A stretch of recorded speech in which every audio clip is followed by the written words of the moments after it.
Press the bell icon on YouTube and don't miss another update.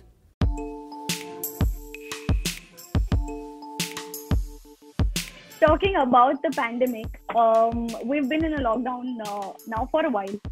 I can say it's been a while. And of course, there has been a surge in the demand. How is Dunzo coping up? Did you have the initial days where you were trying to figure out there was a downhill? The day the Janata curfew happened, right? I think that day was a little bit of not knowing exactly what will... I think people are still figuring out what to do and what not to do, right? I think the one thing that I must say is that authorities in every city have been very responsive.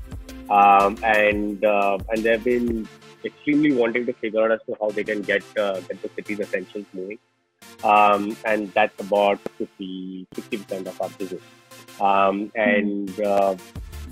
think it took them about 48 hours time, but I think we must have been the only service that didn't go down at all. In small pockets in every city, at max we must have been out for an hour, but we kept pushing. At this moment, we are actually beyond our peak numbers. So whatever peak numbers we had established pre-COVID, we are above those. Fundamentally, we sit on being able to enable local retailers, and I think in this environment, the only people's supply chain that is actually really working and the government is able to keep open are the ones that local retailers have. Where if they can keep even 10% of the shops that are existing in a particular geography to be open during this period, we're just making sure that we are supplying goods from those stores. How is Dunzo coping up with its deliveries when it comes to the supply chains who are working for different categories that you deliver? Cool. So we are in 3 large categories, right? The first one is bike taxi, right? People used to people used to transport themselves from point A to point B. That used to be about 15% of our business. That's gone to 0. Right. So that business is right now completely non-existential. Then the other 20% of the business was courier, which means people are shipping packages from one point to another. So you might have forgotten your glasses, or your mom wants to buy you lunch, or small businesses want to ship stuff from one place to another, right? That one went down for a significant chunk because we were only running essential services. As businesses are now starting to open up, and there is a little bit more of an understanding of what essentials looks like, that's back to about 75% of what the overall business looks like. Okay. The largest chunk of our business, which was about 65% of our business, was people buying from local stores. Right? This was very essentials heavy. That's really what people wanted, right? So it was grocery stores, meat stores, medicines, fresh fruits and vegetables, and so literally anything and every local store that you can find out there. This part of the business has exploded. This has become 2x, right? And I think people are now figuring out more categories that they can Dunzo. They are learning about the fact that when they come to the product, they're able to go ahead and get stuff in 30-45 minutes, kind of stuff that they can't imagine through regular supply chains. So that part of the business has really exploded, which is what is leading for the top line number to do all right. Recently, we found out that a pizza delivery worker was tested positive in Delhi. How is Dunzo ensuring that its delivery network is safe for both the workers as well as the customer? No, I agree. So that was a little scary.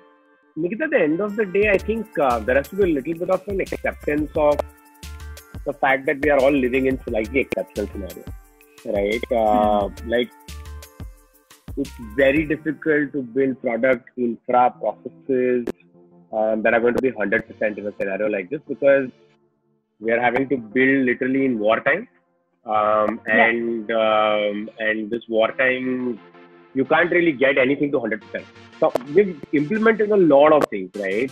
I think the number one thing that I think we can do, and the one that we are really indexing harder on, is firstly to be able to give comfort to delivery partners that in case there is a problem, they'll be taken care of. I think that's the number one thing that we are trying to index on top of. so that self-reporting can become a lot more acceptable. We have enough people on the ground, and at 25,000 or delivery partners every month. The probability of somebody meeting an accident is also high.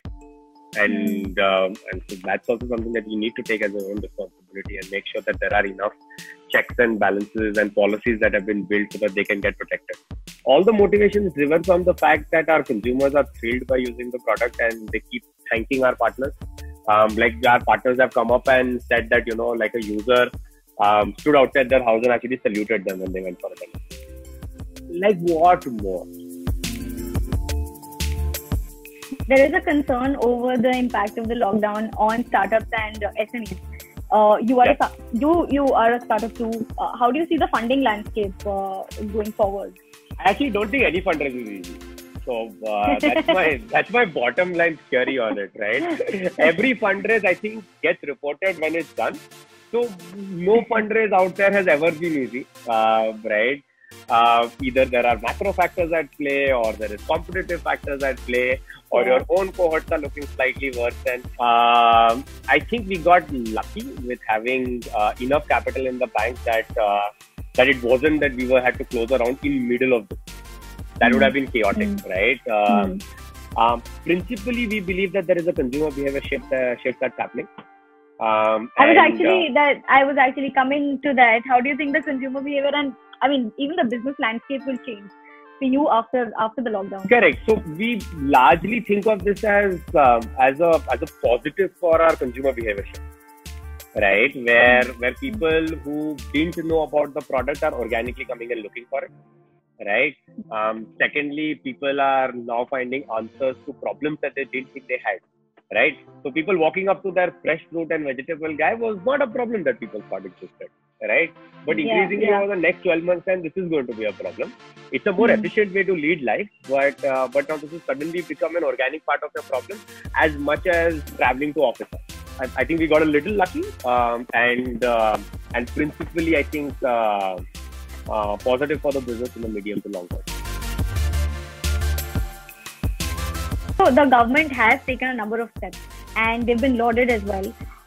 Any other measures that you would suggest the government should take, or something from the point of view of consumers, from delivery facilitation, and for startups? Karnataka has been the one government that has been extremely proactive in terms of being able to implement stuff.